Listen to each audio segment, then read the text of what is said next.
Fala pessoal, beleza? Sejam muito bem-vindos ao canal de Resenhas dos Perdidos no Tempo, onde a gente bate papo e troca ideias sobre quadrinhos, RPG e assuntos relacionados. Então, se liga aí que a resenha de hoje já vai começar. Vamos seguir aqui no RPG, explorando As Chaves da Torre, jogo nacional da editora Caleidoscópio. A gente está aqui fazendo uma série de vídeos, né, explicando um pouquinho, pensando os temas principais aí de cenário, de lore, de sistema, enfim, para vocês terem uma ideia geral de como é que funciona o jogo. E quem está chegando agora, é só acompanhar aqui a nossa playlist exclusiva, que tem todos os nossos vídeos sobre a Chave da Torre, e depois você segue viagem junto com a gente aqui. Vamos nessa?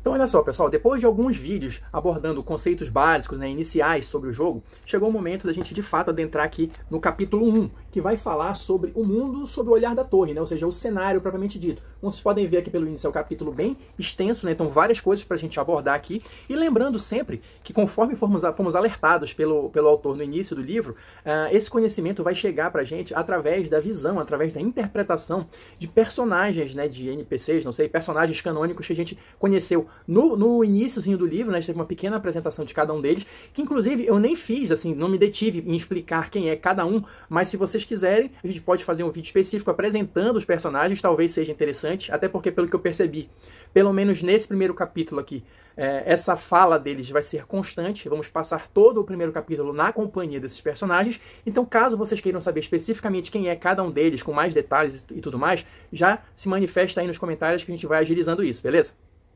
Mas antes da gente chegar na fala propriamente dita dos personagens, a gente vai ter aqui, rapidinho, uma pequena introdução aqui do autor, falando sobre como é esse mundo, como é esse cenário. Então, o mundo sob o olhar da torre seria um local onde existem várias camadas, de realidade e fantasia misturadas, sobrepostas, alguma coisa assim.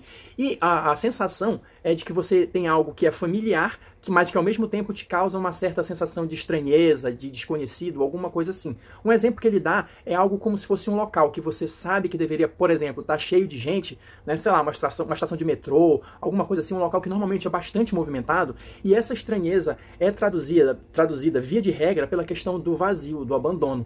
Então você chega nesses locais que você sabe que deveriam estar cheios de vida, cheios de movimento, e o fato deles estarem ali largados, abandonados, isso, querendo ou não, ainda que de uma forma subconsciente, te dá uma certa estranheza, talvez até um pouco de medo. Então, a ideia geral é essa. Então vamos lá, pessoal, avançando aqui um pouquinho no livro e adentrando de fato no esquecimento, a primeira pergunta que a gente tem aqui, olha, é o que é a torre? E quem vai responder isso pra gente é cada um dos personagens, que fazem parte aqui dos esquecidos. Então, cada um com as suas particularidades, com as suas visões de mundo, vai dar a sua opinião sobre o que é a torre. E o primeiro que vai falar aqui é o Pregador Minos, olha, eu vou mostrar aqui a imagem dele pra vocês.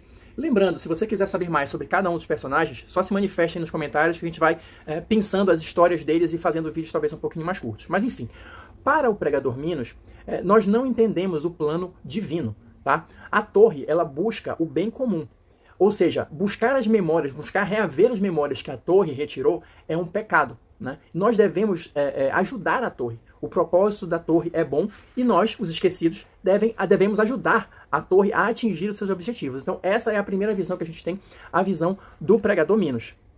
A nossa segunda personagem a falar algo sobre a torre é a anfitriã Alfa, olha só. E segundo ela já vai para um lado de explicar talvez a origem da torre. Então, segundo ela, a torre se originou através de um desastre mágico, provocado pela oligarquia elitista da antiguidade. Ou seja, desastres como a da Atlântida, da Lemúria e tal, foram causados por essa elite. E eles se refugiaram na torre, buscando encontrar algo divino, buscando conversar com o divino ou alguma coisa assim. Isso não deu muito certo, mas eles permaneceram na torre e ao longo do tempo a postura deles foi ficando cada vez mais agressiva, cada vez mais prejudicial. E segundo ela conta aqui, olha, eu vou ler um trechinho aqui. A torre é isso, uma elite opressora que quer colocar tudo nos trilhos para continuar manipulando e controlando a realidade, desde o início dos tempos da humanidade.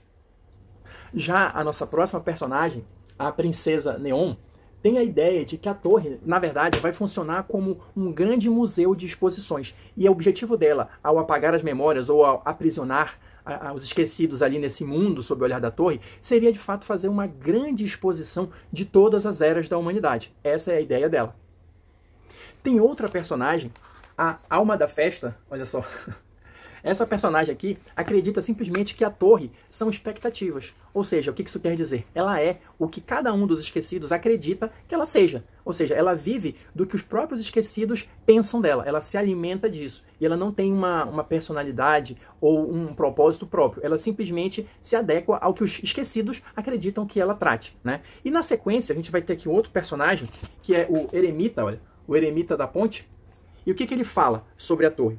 O eremita diz que a torre é um espelho da essência humana, um eterno reflexo do que fazemos dentro de nós mesmos, os desejos de nossos corações. Nossos desejos são como crianças pequenas. Quanto mais lhes cedemos, mais exigentes se tornam. Ou seja, acho que já deu para ter uma ideia aqui daquilo que a gente comentou no início. Cada personagem vai ter a sua visão própria e nada é escrito na pedra. Então você, a partir do que você apreender da leitura, né, de cada uma dessas opiniões, você vai formar a sua própria opinião e junto com o grupo começar a decidir o que de fato a torre é ou não é. Mas calma aí que ainda tem mais gente para falar. Nosso próximo personagem aqui é o Grimalkin, o gato mestre. E é isso mesmo, ele é um gato. Enfim, e para o Grimalkin, o que acontece? Todo mundo está se fazendo as perguntas erradas. A torre, ela é simplesmente uma ferramenta. Mas quem seria o artesão que usa essa ferramenta? Quem é que está por trás do uso da torre? Essa que é a pergunta de $1 milhão, né? Essa é a pergunta que ninguém faz, mas na visão do Grimalkin seria a pergunta mais importante de todas. E seguindo adiante, o nosso próximo personagem aqui é o poeta Cor de Vento. Olha só.